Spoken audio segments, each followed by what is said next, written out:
میں دور ہو جاؤں ان کا میرے سر پر ہاتھ ہے، میرے لیے تو میری ماں ہی کائنات ہے۔ ایک تیرا ہی پیار سچا ہے ماں، لوگ کی تو شرطیں ہی بہت ہیں۔ جب ماں باپ ساتھ ہوں تو منزل آسان ہوتی ہے، پر چاہے پتھر ہو کہ طوفان، پھر خود ہٹ کر راستہ آسان کرتے ہیں۔ نہیں عنبر نہیں جگنوں میں تقدس دیکھا، جتنا ماں باپ کے قدموں میں تقدس دیکھا۔ پوری دنیا کے تجسس کو تو نہ دیکھا، میں نے ماں باپ میں ہی زیادہ تجسس دیکھا۔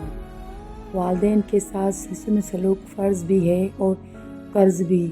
فرض آپ کو جنت میں لے جائے گا اور قرض آپ کی اولاد آپ کو چکائے گی۔ جس گھر میں تعلیم اور نیک ماں ہو وہ گھر تہذیب اور انسانیت کی یونیورسٹی ہے۔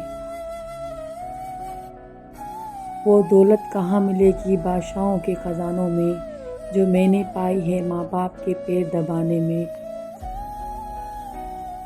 بے شک ماں کی گود میں ہی دنیا جہان کا سکون رکھ دیا رب نے، اللہ سب کے ماؤں کی عمر دراز فرمائے آمین۔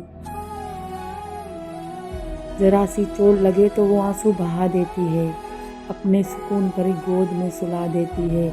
ماں تو ماں ہے نا یار، اپنے حصے کی روٹی بھی ہمیں کھلا دیتی ہے۔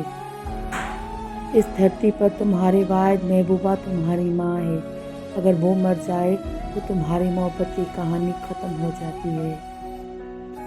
ماں کی محبت اندھی ہوتی ہے، کیونکہ ماں اس وقت سے محبت کرنا شروع کرتی ہے جب ابھی ہم پیدا بھی نہیں ہوئے ہوتے۔ عورت اگر بے عقل ہوتی تو پہلی درگاہ ماں کی گود نہ ہوتی۔ چھپکلی سے ڈرنے والی ایک نازک لڑکی جب ماں بنتی ہے تو اولاد کی خاطر دنیا کے مگرمچھوں سے بھی لڑ جاتی ہے۔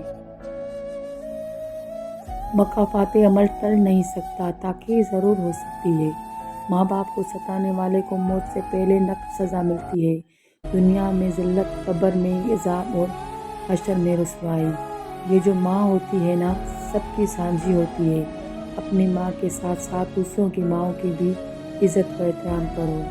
اسٹیٹس لگانے نہیں بلکہ ماں باپ کی ٹانگیں دبانے، خدمت کرنے اور ان کو راضی رکھنے سے ثواب ملتا ہے۔ ماں باپ کو آن لائن کے بجائے آف لائن حقیقی زندگی میں وش کیجیے، انہوں نے آپ کو جنا ہے، ڈاؤن لوڈ نہیں کیا۔